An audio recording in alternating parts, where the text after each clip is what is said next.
Le résultat est historique pour lui et pour la gauche colombienne. Après ses échecs en 2010 puis en 2018, à 62 ans, Gustavo Petro remporte le premier tour avec 40,34% des voix.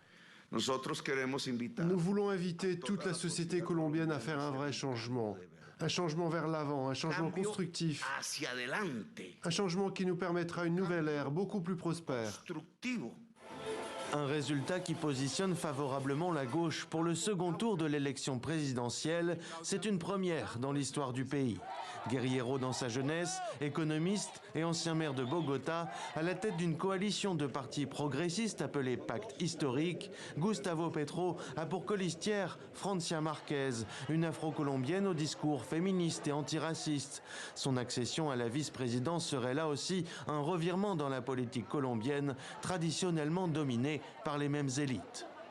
Gustavo Petro, pour tout ce qu'il a dit et pour tout ce qu'il a fait, n'est pas bon pour la Colombie.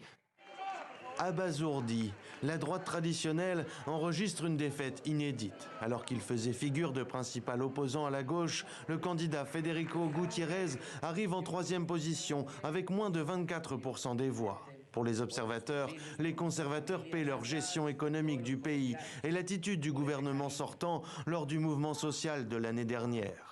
Voilà qui pourrait aussi expliquer cette autre surprise. Rodolfo Hernández, 77 ans, est arrivé en 2e position avec 28,20% des voix. Sa fortune et ses déclarations outrancières lui valent le surnom de Trump colombien. Malgré son programme très vague, le millionnaire pourrait rassembler derrière lui une union de la droite, après l'appel du candidat conservateur des faits à voter pour lui.